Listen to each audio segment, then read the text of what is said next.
আসসালামু আলাইকুম এভরিওয়ান। দেশ, দেশের বাহিরে, কাছে দূরে যে যেখান থেকে আমার ভিডিও দেখছেন, আশা করব আল্লাহ তাআলার অশেষ রহমতে আপনারা সবাই অনেক ভালো আছেন।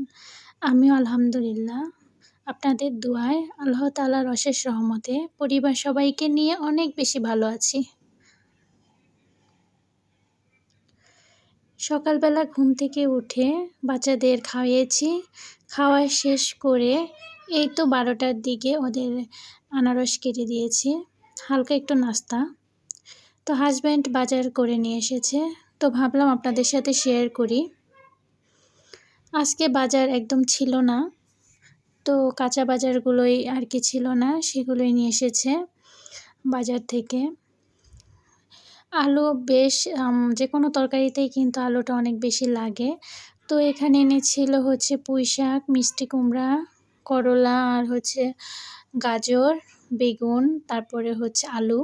আলুটা একটু বেশি করে নিয়ে এসেছে। আর মিষ্টি কুমড়া আর হচ্ছে গাজর এটা আমার বাসায় রেগুলার লাগে, কারণ হচ্ছে আমি আমার বাচ্চাদের রেগুলারই খিচুড়ি খাওয়াই, সবজি খিচুড়ি।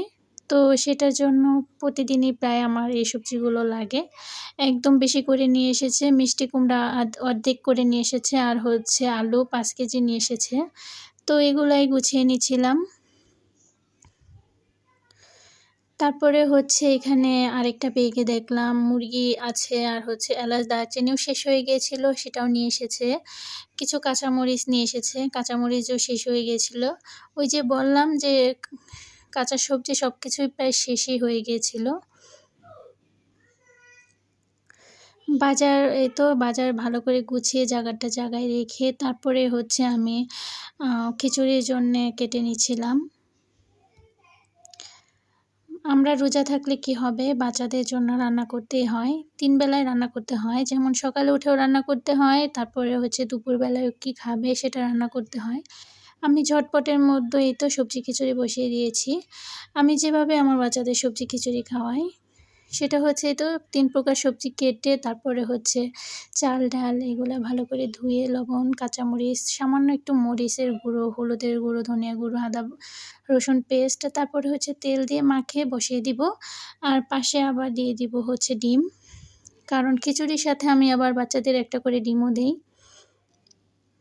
তো তারপরে হচ্ছে খাইয়ে আসলাম, দুপুরের খাবার বাচ্চাদের খাইয়ে তারপরে হচ্ছে এই তো রাতের জন্য রান্না করছি। আজকে হাজব্যান্ডের দাওয়াত আছে, সেজন্য ইফতারি তেমন একটা বানাবো না, রাতের জন্য রান্না করছি। আজকে এই তো মুরগির মাংস রান্না করব আলু দিয়ে। তারপরে পাশে আমি ডালও বসিয়ে দিয়েছি, একসাথেই রান্না করছি ডাল আর হচ্ছে মাংস। মাংসতে আমি আলু দিব, সেজন্য একটু আলুটা ভেজে দিচ্ছি, কারণ আলুটা না ভাজলে কেমন একটা লাগে, আমি তো খেতেই পারি না। বাচ্চাদের জন্যই মূলত আলুটা দিচ্ছি। ওরা কিন্তু বেশ 1 পিস মাংস আর আলুটা দিয়ে খেতে পারে। আলু ছাড়া আবার বাচ্চাদের খাওয়াটা বেশি ভালো হয় না, সেজন্য আমি আলুটা ব্যবহার করি। আর ভিডিওর মাঝখানে বলবো, আমার ভিডিওটি যদি আপনাদের ভালো লেগে থাকে অবশ্যই লাইক কমেন্ট করে যাবেন। আপনাদের সুন্দর সুন্দর কমেন্ট আমাদের অনেক বেশি উৎসাহ দেয়। তো সবাই ভালো থাকবেন, এখানেই বিদায় নিচ্ছি। আল্লাহ হাফেজ।